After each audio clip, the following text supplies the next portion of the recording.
I am a scientist in Department of Space. PhD is in physics. I am from Kerala.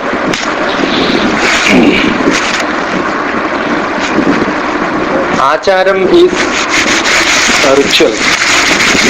Bhajans, all these are acharam. That is for our well-being. Whatever we do as acharam is for our well-being. Morning onwards, take bath. That's our acharam. But that is not Anushtanam.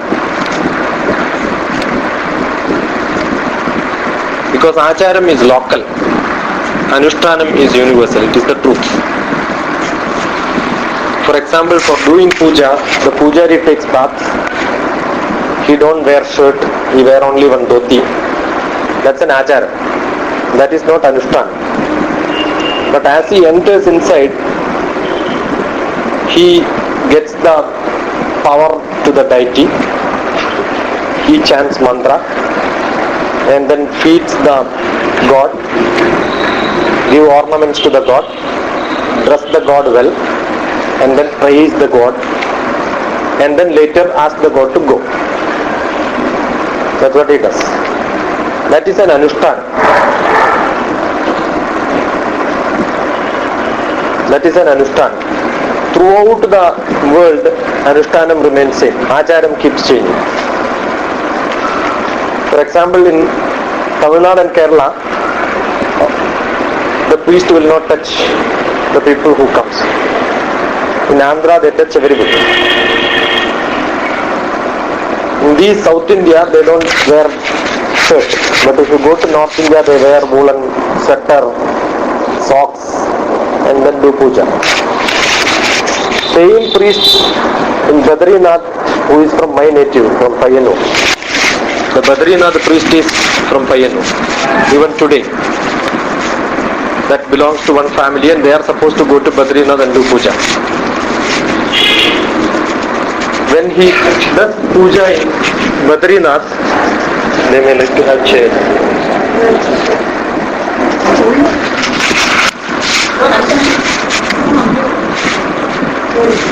When they do puja in Badrinath, they can use gloves, sweaters and all that because of climate. But when he comes to Payyanur, he cannot put gloves. So acharam is generally time varying, space varying. Whatever we do becomes acharam after some time. So this bhajan, satsang, giving rice and payasam and then all that to God, these are all acharam. There is no reason for this. There is no reason for this. We give rice to God just because we don't know what God likes. And we like rice. Maybe in South India, North India, they will give chapati to God. So these are rituals. It is varying from place to place. And it may also change after some time. You can see in the tribal area, they give chicken to God, toddy to God, because that's what they like. We believe whatever we like, God also likes it. Nothing wrong in that. So why do we pray to God? Not because God likes praising Him, but because we like praising ourselves. So all the bhajans, all the ritualistic activity have got only a internal meaning, no external meaning. When you do bhajan, when you do mantra, any prayer is the best breathing exercise. That is the best breathing exercise. Because generally we don't know how to take breathing exercise. Now people are teaching for 1,000 rupees, 2,000 rupees. And at the old age also people make money out of teaching how to breathe. As if you don't breathe in their life. First time you are learning how to breathe. I used to tell I can make money by teaching how to take bath tomorrow. So, systematic bath. And in such satsanga, people will ask, have you not learned breathing? No, then very bad. You go and learn. Luckily, they never practice it. They practice finished. That is enough for becoming sick. The best breathing practice was taught in the childhood onwards by bhajans. The evening in my childhood, I must have chanted Ram, Ram, Ram, Ram, Hare Ram, Hare Krishna, Hare Krishna, Hare Ram. How many times? You do not know. That is the best breathing practice. And during that time, we have no other thought process. So today we have got some hectic activity, playing around, many things at home.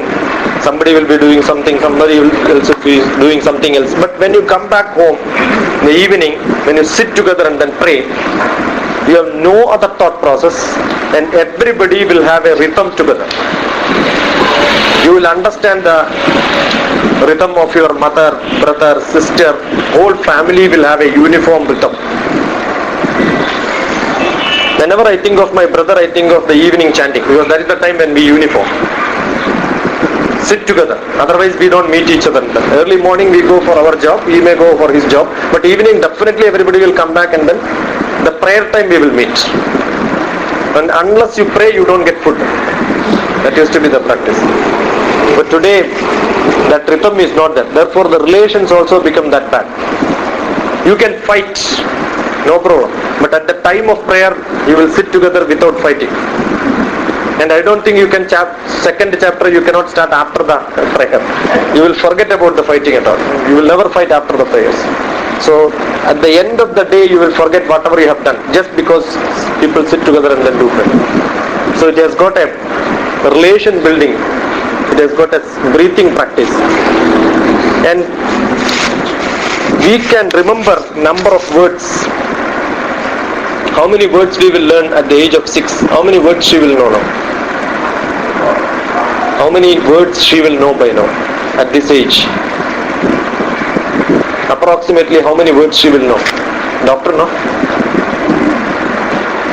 Maximum 3,000, 4,000 words. Maximum 6,000 words, not more than that. At the age of 6, 7, 8, 9, they will have 6,000 words in the brain. But then the next 10 years, when they become 16 years or 18 years, they will have another 6,000 words. So in first 6 years, 6,000 words. Another 12 years if you add, double that age. 18 years they will have 12,000 words. In the whole life one will have another 6,000 more. So in childhood if you don't learn 6,000, then that much space will be wasted in your brain. How do you teach more number of words? You can't remember paragraphs. The best way to remember words are slokas. Thousands of words will be there. Sahasranamam means Sahasranamam. 1,000 words are there. So if you learn Lalita Sahasranamam, Vishnu Sahasranamam and Ganesha Sahasranamam, 3,000 words are there in it. Finished. So that memory is reserved. So when you become, after some time, some age, you don't have space, that name will be removed, some new words will come and join them. If you don't fill it up now in younger age, after some time you don't remember things. So Sahasranamam is not for old people, it's for young people. But it has become so pathetic. I am seeing only people elder than me. I am 42. Only one or two. By mistake it happened to be in the house, so you are here. No, the daughter. She missed games and learned. It has become. I went to Guruvayur to give a personality development class. All above 60 personality development. So wonderful. Communication skill, personality development. At the end, one old man asked me, how do you take this to the younger generation? That was one big question he asked me. I said, you have somebody at home? Yeah, my kids are there. They are studying. Because we feel this is not important for the younger generation. I am happy I am in Ramakrishna Math. Every week, 500 young people now. Today I finished 230 people were there. Day before yesterday another 300 people were there. So every week I am seeing 1,000 young people, and that is useful. So number of chantings, if you chant more, your memory brain will be used more, and your brain is like an elastic rubber band. If you use it, it will have elasticity. If you don't use it, after some time if you stretch it, it will break. So you should fill more number of words. How do you fill? That's why in the younger age, the Vedic mantras are being learned by people at 7th age. They will start memorizing. How many slokas they will know. Their memory power is great. They will remember all slokas throughout their life. They may not know the meaning. You don't have to know the meaning. Slokas are required. Number of words have to be more, so that your breathing exercise, memory and relation building. These are the three aspects which I want to. And it has got lot of energy generation capability. We see people only with the body. We don't see the prana. I am here because I have a body. If I don't have body, you will never call me. If my body goes off or my prana goes off, you will start worrying. You can see people only when the body have got a prana within that. If I have prana, which you cannot see actually, but assume you just put me in a Fevicol and take it out. That layer is prana. So Annamaya Kosham, next Kosham is Pranamaya Kosham. Just outside Pranamaya Kosham, if I have got prana, doesn't mean I am here. I have a mind to come. So the mind is the next. Manonmaya Kosham is the next layer. If I have a mind, doesn't mean that I will be called here. She thought that I know something. So knowledge is the next layer. So you should have Vijnana. Annamaya Kosham, Pranamaya Kosham, Manonmaya Kosham, Vijnanamaya Kosham. There are a lot of people who have got prana, body, knowledge, mind also. But they don't have an anandam to spare. I enjoy. There is a nice movie going on. My wife says, then why do you waste time? See the movie. But I feel happy in doing this. So the happiness is what is extra. So you should have happiness. When you become more happier, your aura will be more. You can spread happiness. When you open your happiness for others, knowledge will increase. All happy people have more knowledge. If somebody is sad, that means they are dull, they don't have knowledge. All happy people, you can see that they are all knowledgeable. All knowledgeable need not be happy. That's reverse. Reverse is not true. But when you open your knowledge, you can see their mind becomes wider. You can see the people who have good mind, they start interacting with the people and you will learn a lot. If you don't have mind, you will never learn anything. So they are latent. And when you open your mind, or you have more mind, more knowledge, more happiness, your prana will be protected, because these are all layers outside your prana. You don't have to worry. Somebody will take care of it. You will never fall sick. You will never fall sick. So your anandam will reduce, then your knowledge will go, then your mind will go, then your prana will get affected. So this is what is called aura around us. It's an electromagnetic energy which has got a specific spinning rate. Electromagnetic energy is everywhere, but the spinning rate around you will be slightly different. Depends on each person's constitution, the spinning rate will be different. Your aura and my aura will have a slight different frequency level. But characteristic is same. Slight frequency level difference. Therefore we distinguish people. Now when you chant mantra, it also generates an energy. In physics theorem says energy can neither be created nor be destroyed. So what is that energy which you get? The sound energy which comes out will transform into an electromagnetic energy. And where it will go? Because you are an energy force, that will collect some more energy. It's like a dust collecting. If you start scolding, it becomes a dust. If you start prayers, that is harmonious to you, you are generating the energy, therefore it will be around you. Either in the Pranamaya Kosham or Manonmaya Kosham, Vijnanamaya Kosham, or in the Anandamaya Kosham, it will remain. That means when you chant mantra, your aura will increase. You will become more happier, your knowledge will become better, your Manonmaya Kosham will become better, and your prana also will become protected.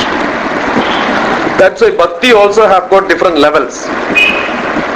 If your only happiness increases, there are some people, they don't think about the meaning. They'll just chant and they're happy. For some people, the curiosity is more. They don't become happy, but the knowledge level will increase. They will start thinking, what does it mean?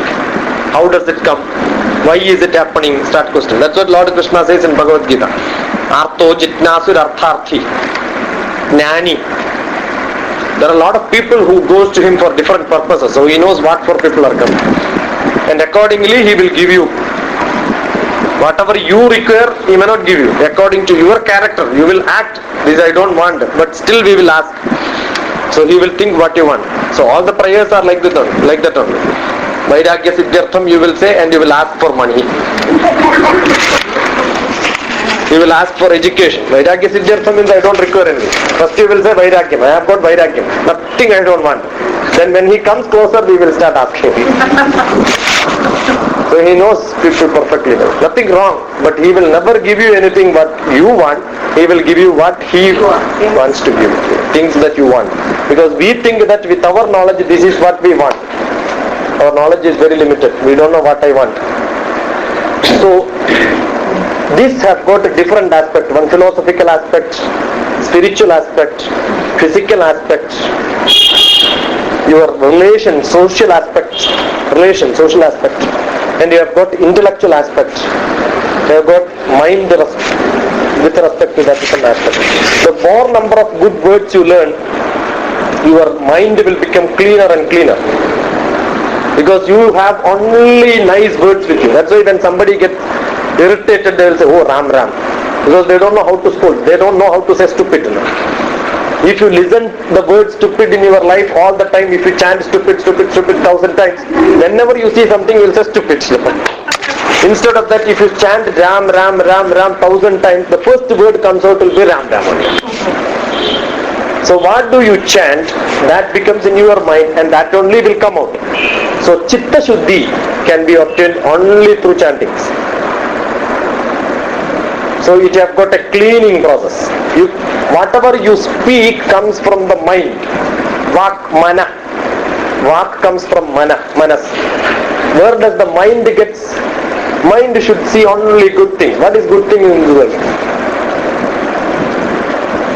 My own photo, I am not happy. I will see that I am looking grey, I am not very good. We will start thinking about us as bad. Anybody's photo, we will say the sari is not good. But when you see Lakshmi's photo, do you think that sari is blue or green or red? No. You don't see all that. You will wonder whether the sari, which color is that? No, you don't even remember that. You must have seen the picture 100 times, 1,000 times, but you don't remember. But somebody will remember, those people who don't have bhakti in the front end. That's why when you ask somebody how was the darshan in Guruvayur, heavy rush. That means to see rush only they have gone out of it. They can go to Monda market and see the rush. But to a bhaktan you ask, so wonderful, no? Darshan was good. What is the darshan? Have you seen anything? Have anybody of you seen Guruvayur? What is the deity? Very rarely it comes out. I had an opportunity to get a picture of that because I gave a lecture in Guruvayur. They gave me the picture of Guruvayurappan as the Dakshina for me. So it was so wonderful. I have never seen, I never expected. And people will like to see like this, but still they will not see. Because when your bhakti becomes utmost, you will close your eyes. You are going to see the God, but you don't see the God. Physical seeing is not seeing. Chakshu will give some information. Chakshu, Srotra, Grana, all these are immaterial. When the rest comes, Jihvaredo, Buddhyarmati, Sangalpa me Shuddhyannam. Sangalpam will teach you a lot of things. Many things are being taught to us by thought process. Sangalpam. So the Sangalpam has to become clean. That has to be clean. So the bhakti or rituals or satsang will give you a lot of Sangalpam purification. Whatever you think will become clean. No pollutions will be there. So whatever your words will become clean, your character becomes clean. And you cannot think anything bad in this world. But not all people are like that. They will chant, but inside something else will keep on going. That's also possible. There will be priests who will be chanting lot of slokas, but they don't understand the meaning, but they will think something else also. Nowadays that has also become so commercial. The puja itself has become a business. That's why earlier pujari has to be brahmachari. Because they should never think about their family affairs. And they are all taken care of well. But today brahmacharis are not there. And they are supposed to have only bhakti in mind, nothing else. Brahmins have only chanting. learning, teaching, nothing else in mind. If you start thinking about business, making money, they are not called Brahmins. They are Vaishyas. Those who are thinking, I wanted to become powerful, so many sannyasis are so... Now Kshatriyas, they belong to Kshatriyas. Because they count the number of people, how many people are around me. No? Less number of people, they will download some more people from next district. I am a Shishya of Swami Rama's Shishya, Swami Vedabharati. So I met him last time in Delhi. First time in Delhi. First time in Delhi. And then I met him in Chennai last year. So he was telling, when we have saffron people, when we meet another saffron, we will say that this is our man. Because we are all saffron people together. No sannyasis. They are all my brothers. But then we will think, no, this does not belong to my group. Because there are groups for different stuff. Then we will see who are all meeting them. Oh, he has got more number of people. I have less number of people. The ego comes for Swamiji. That should not be there. Your mind has to be, there are all people who left everything. If your thinking process have got power in mind, you are Kshatriyas. If you are thinking of money, you are Vaishyas. If you are thinking of only learning, then you are Brahmin, learning and teaching. And for people who have only happiness in mind, they are Shudras. That's what Vishnu Sahasranamam says, right? Who want to chant this? If you want happiness, you are a Kshatriya. If you want knowledge, you are a Brahmin. If you want power, you are a Kshatriya. If you want only money, then you are a Vaishya. Who are we? We are all in one. We are sometimes Shudra, sometimes Kshatriya. We are all in one. So God says you can get everything, because in the Kudumbashram, family is an ashram. In that ashram we should have everything. We should have desire for everything. How much desire we should have? Desire should be limited. You can have ample of desires, no problem. But achieve it only through dharmic way. Don't try to get it through adharmic way. I like to have a chair, wonderful chair. That's a desire which I have. Nothing wrong, you can have a chair.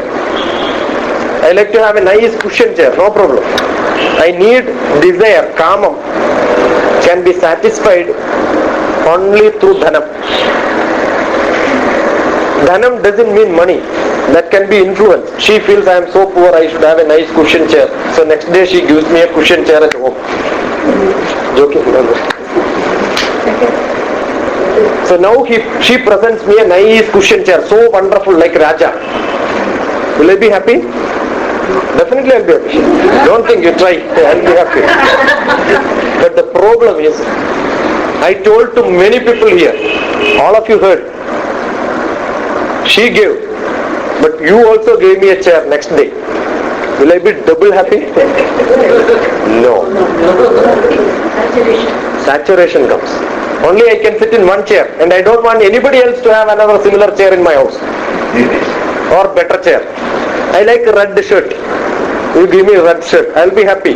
But she also gives me a red shirt. Will I be double happy? I will say I like red and blue, I should have told. No. So I'll get two options. So desire is momentary. It is not permanent. Once I get finished, saturated. But there are some desires which will never get satisfied. I go and sleep on my mother's lap. That's a desire. Will I get unsatisfied when I sleep in the next time? So that happiness is what is called moksha. Which permanent happiness. So we are all looking for happiness. But not temporary happiness, permanent happiness. But we don't know which is permanent, which is temporary. So rituals will tell us and gives the way for becoming temporary happiness is removed and permanent happiness will be given. Because rituals is what you follow every day. If you don't have ritual, any non-ritualistic happiness is temporary. Because you want to go for matinee today. That is a happiness. then what you will do? Either you will prepone lunch or postpone lunch. Your ritual you will change, Your happiness becomes temporary, but assume that every day you go for a movie, that becomes a ritual for you. So, for anything which gives temporary happiness, you have to change your lifestyle. Anything which gives you permanent happiness, you don't have to change your lifestyle. So for that, what you do, we don't know. That what you do for getting a permanent happiness is what is called rituals. That can be bhajan, because it does not reschedule your activity. While cooking also you can do bhajan. While gardening also you can do bhajan. While taking bath also, inside bathroom also you can chant. Nobody says inside the bathroom you cannot chant. So any work you can do. Any time you can do meditation. It is not that somebody asked what to do meditation. It was a question. How do you meditate? Meditation is cooking. Cooking is a good meditation. Because you totally get immersed in that. Your brain vibrations will not work. You will never feel tired. But if you don't like cooking, you will be tired after cooking. So anything which you do can be a ritual, it can be a good exercise, it can be a meditation. But chanting, we are talking about a mantra only, so I am coming back to that again. Chanting is a good meditation. Because when you chant, you will forget about everything and your brain will start vibrating. When it starts vibrating, and after that, you just sit for some time. What happens soon after chanting? You should not get up and then run away for food. Just sit there and enjoy. Close your eyes and then sit some time. After every yogasana you have got a shavasana. So similarly, for after every bhajan you should have a real dhyana. So bhajan is the first level. You should get into a second level called dhyana. Bhajan anybody can do, but dhyanam small kids cannot do. You ask them to chant, they will chant. No? They will enjoy.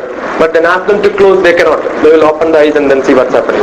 So you should have little more maturity to get into a dhyanam level. So get into dhyanam. Enjoy the energy which spreads around. That time you will feel something great. And this aura which you generate, when you have to fill a bottle with sugar, you put sugar and then you will shake well once so that it settles. Similarly, the bhajans have to be completed by an Atma Pradikshana. That's a shaking of your aura and then mixing it along with you. That's why Atma Pradikshana is given. So when you do Atma Pradikshana, whatever energy you generate, settle inside you and that becomes yours. So it increases your aura. It's a good ritual. It's a breathing practice. Ritual gives you permanent happiness and it increases your memory, and it's a good social activity where you're all together just because there is a bhajan around. We meet people when there is festival inside in the temple.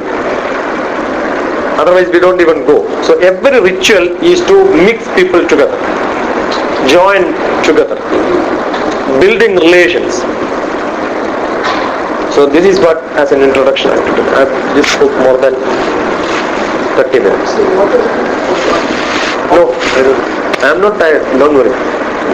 I will never be tired like this if I talk. You can talk. No, you can ask questions. You can ask questions.